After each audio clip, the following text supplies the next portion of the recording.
Hey girls, I hope you're having a good Saturday so far. I know I'm late again, sorry. I'll try better in the future, but I will probably keep posting on Saturdays because it's just getting more and more hectic at work, so I don't have very much spare time. This week I'm going to actually do 2 videos, so I hope you don't mind. One of them will be the actual thing, and then I've got a whole bunch of other news that I want to share with you guys, so I'll stick that in a second video, just for ease of access, I suppose. Okay, so I'll get on to this week's proper video. So we had the questions of, I've made a lovely list of notes this week because I've got that much that I want to tell you guys about. So, alright, first things first, if I looked in the mirror of Erised, what would I see? Okay, I kind of have 2 answers to this because one is the right now, and there's one which is sort of my general overall one. My right now one would be, I would be at the Magical Worlds of Harry Potter with all of you guys, and just because I can, and Brendan Urie would be there too, because he's my big celeb crush, so that would be my major one of right now, because I am just freaking out about next year, and I just can't wait, and I'm so excited, and I just wish it was July already. So yeah, that's what I would see right now. My usual one though would be, there is this room that I've been designing for a couple of years now, and you know, I sort of get bits and pieces here, but I can't really start doing it properly until I have my own place where I can actually set a room aside. But basically it's kind of a study slash Slytherin common room that would be my own. Pretty much it would have in it, it would just be, you know, nice and dark but really studious as well, so I want to get like giant bookcases and fill them up, and I've been going to op shops and buying all really old leather bound books. So I want to fill up the shelf with like just really nice old books, and I'd try and get a fireplace in there. That's a bit hard in Australia, but I would try, and have like an old writing desk and a big green leather armchair, and the tables I actually already have. If you go into my Facebook page, there's one of my photo files is just my stuff, and you can see pictures of them there. I've got 2 side tables and a main coffee table, and they look like large stacks of big leather-bound books. And then I've got a whole bunch of knick-knack things that my mum's bought me, like, you know, these things of melted candles that have little mice on them, and all these bits and pieces, and you know, I had to get quills and ink pots and just various odds and ends that I think would go together to make just sort of a really nice old-fashioned kind of magical sort of room. So yeah, that would be what I'd usually see if I looked in the mirror of Erised. It would be me in that room, and it would be completed, and Brendan Urie would be there just for the hell of it. Okay, the other question was, would you ever take Felix Felicis? Hells yeah, who wouldn't? I'm going to agree with all you guys, I wouldn't take it for any like cheating purposes or competition purposes. I think if I had to pick a certain type of day that I would take it, it would be a day that I'd be going to a theme park, because I hate having to spend like an hour in line to get onto one ride, which I can guarantee is what's going to end up happening next year when I go to Disney World and Epcot and Universal and all that. So yeah, I would take Felix Felicis, and somehow I would just manage to get to the front of all the lines very quickly, and I'd be able to get to go on the rides a lot, and you know, get to see all the shows I want to see. That would be sort of my ultimate day, so I would take Felix Felicis to help me get that. Okay, next Kiri's trivia. Question 1 was, what is the password to the Slytherin common room? And the answer is, at that point in Chamber of Secrets, when we do hear it that one time, it is pure blood.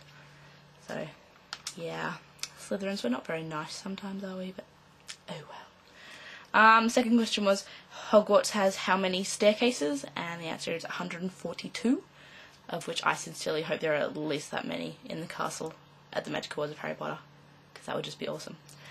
And the last question, which is one I had to look up, is in which tower is the Owlery, and it's in the West Tower, apparently. Movies kind of ruined that for me, because I keep imagining it just being that thing that's kind of off the like on the ground in a way, so that's why I had to look that one up. Forgive me for this, it is so stinking hot down here. It's just, yeah. On a side note, we are not even in summer yet, and it is already like 38 degrees. And that's just where I live, and where I live in Canberra is like nowhere near the hottest it gets in Australia, like not even close to it, and we're getting 38 degrees. So there's some places out there already up to like 45 degrees, which is just ridiculous. So kind of at the moment no one can be bothered doing anything. All the animals, pretty much all the people are just flaked out wherever you can catch a breeze. And you know, the flies and mozzies can't be bothered bucking people, it's just that hot. So that is why I look decrepit and probably look like I'm a bit naked. I'm not. See, I have a sheet.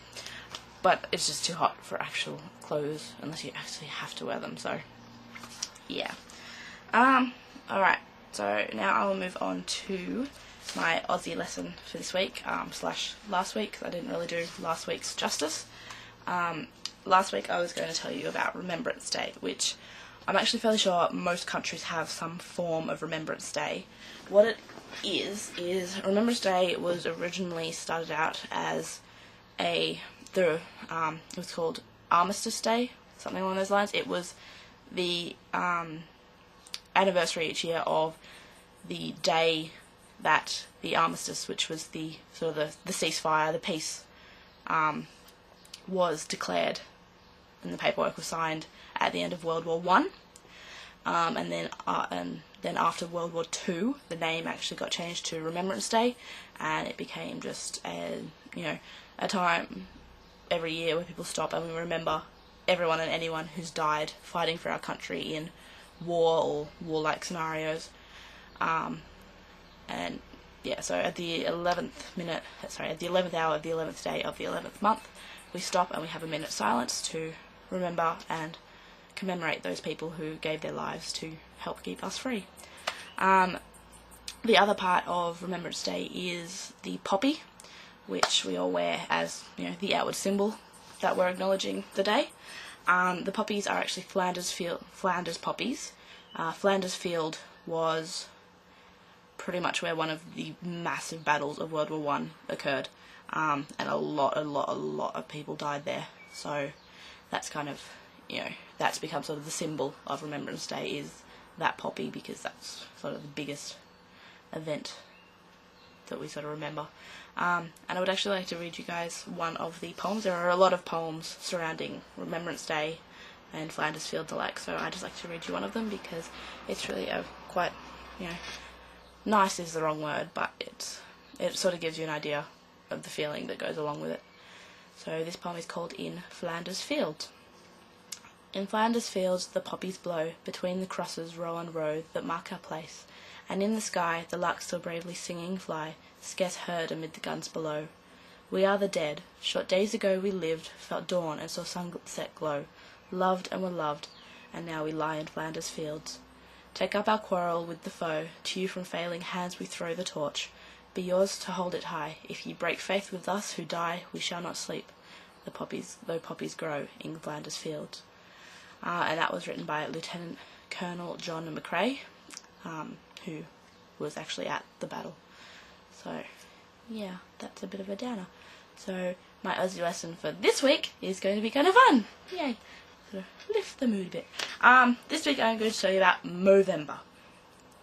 This is a sort of, I think it's only started in the last couple of years in Australia, but pretty much November is now Movember, and pretty much every guy who's capable of it grows a mustache, like just doesn't shave for the entire month, and they get a mustache, and it leads to this big thing at the end of the month where we raise a lot of money for prostate cancer research, and also for, there's a foundation in Australia called Beyond Blue, which deals with depression and helping people out with depression, and a lot of money goes to them for helping men with depression, because, you know, we have a lot of stuff about breast cancer, which is sort of, you know, a very female orientated charity sponsor. So yeah, November is kind of the men's one. We have Movember, so you see a lot of guys walking around looking like dodgy 80s porn stars. So, and yeah, it's fun times. Okay, so I will call that for now.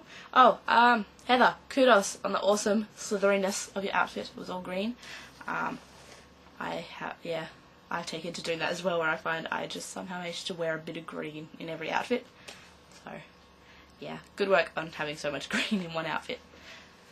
Okay, and I will see you guys all in another minute.